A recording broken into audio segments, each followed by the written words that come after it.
Question is, a trader sells a watch at a profit of 30%. Had he bought that watch at 20% less price and sold it at rupees 60 less, then he would have earned a profit of 30%. What is the cost price of the watch?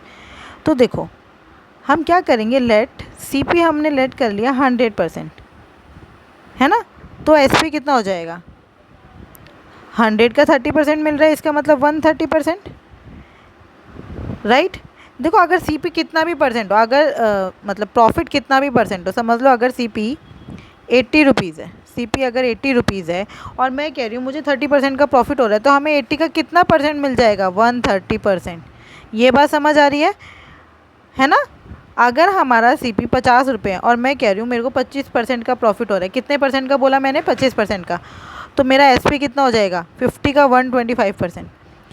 125% क्यों निकाला, क्योंकि ये 50 तो पूरे के पूरे मिल रहे हैं, इस 50 पर 25% और मिल रहा है, इसका मतलब 50 का 125% मेरा SP हो जाएगा, है ना।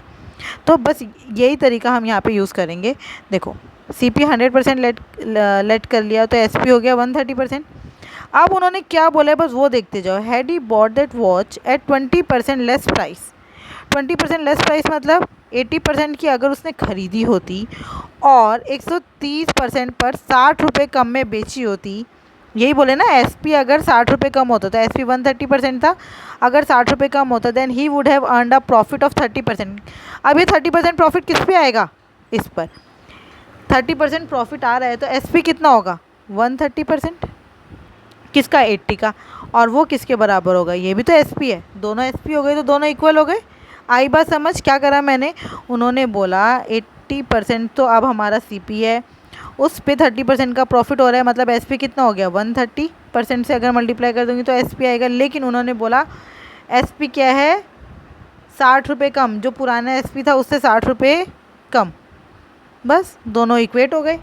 अब देखो मैंने परसेंटेज में बहुत भारी बताया, अगर दोनों में परसेंटेज है तो एक परसेंटेज को ओपन कर दो, 80% इंटू में 130/100, 1 0 से 1 0, यहाँ पे 1 0 से 1 0, 13 8 ज़ा, पहले तो ये एज इट इज़ लिख दो, 13 8 ज़ा 104, 104 और ये वाला परसेंटेज 104% इज टू 130% माइनस 60, 60 इधर प्लस में आ गया, 104 इधर माइनस में चला गया, इसका मतलब 60 इज इक्वल्स टू 26%। 130 में से 104 माइनस कर दिया, बट हमें निकालना क्या है, कॉस्ट प्राइस। कॉस्ट प्राइस मतलब 100% की वैल्यू निकालनी है, 26% की वैल्यू दे रखी है, 100% की वैल्यू हमें निकालनी है।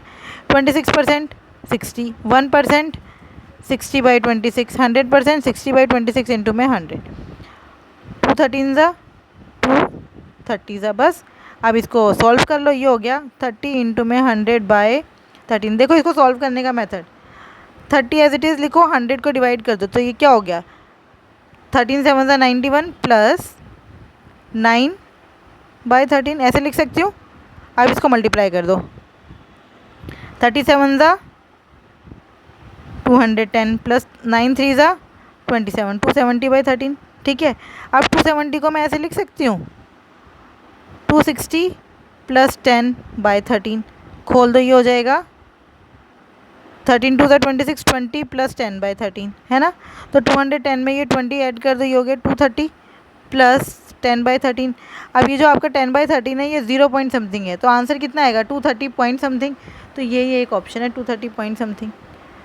Thank you.